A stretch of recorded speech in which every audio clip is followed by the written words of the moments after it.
ములక చెరువు కల్తీ మద్యం కేసులో ఇప్పటి వరకు 23 మంది నిందితులను గుర్తించినట్లు మంత్రి కొల్లు రవీంద్ర తెలిపారు. వారిలో 14 మందిని అరెస్టు చేశామని, A1 గా ఉన్న జనార్దన్ రావును కస్టడీలోకి తీసుకున్నామని చెప్పారు. 4 ప్రత్యేక బృందాలను ఏర్పాటు చేసి దర్యాప్తు చేపడుతున్నామని, హైదరాబాద్, బెంగళూరుతో పాటు ఏపీలోనూ ఈ దర్యాప్తు బృందాలు విచారణ చేస్తున్నాయన్నారు. గతంలో ప్రతి మద్యం బాటిల్ పైన కోడ్ ఉండేది, దాని ద్వారా వివరాలు తెలిసేవి. త్వరలో APTATS యాప్ ద్వారా ఈ వివరాలు తెలుసుకునేందుకు ఏర్పాట్లు చేస్తున్నామని తెలిపారు. తప్పు చేసిన వారిని పై చర్యలు తప్పవు, మద్యం కేసులో ఎంతటి వారున్నా చర్యలు తప్పవు అని మంత్రి కొల్లు రవీంద్ర హెచ్చరించారు.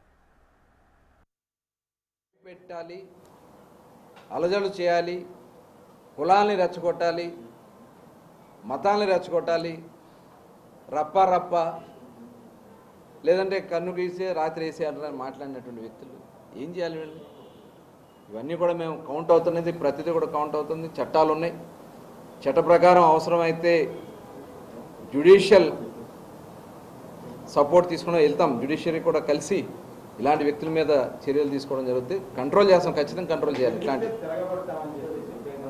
ఎవరిని ఇప్పుడు బెదిరించాల్సిన అవసరం లేదు, చట్టాలు ఉన్నాయి మనకి. ఆయన ఇష్టం వచ్చినట్టు నోరుకి వచ్చినట్టు నా మీద మాట్లాడుతూ ఉన్నాడు. మా వాళ్ళని అందరూ మేము కంట్రోల్ చేస్తున్నాం. నిజంగా మా వాళ్ళని మేము వదిలితే ఒక్కళ్ళు ఉండరా? రోడ్ల మీద ఉండగలరా, లేకపోతే ఇళ్లలో ఉండగలరా? మనుషుల పశువులాళ్ళు ఏం మాట్లాడుతున్నారండి? ఎక్కడ సచ్చాడని మాట్లాడతాడు, ఏదో మాట్లాడతాడు. ఏంటి ఆ భాష? మేము మాట్లాడలేక, మా చేతకాక అతన్ని ప్రతిరోజు మా వాళ్ళని కంట్రోల్ చేస్తున్నాం.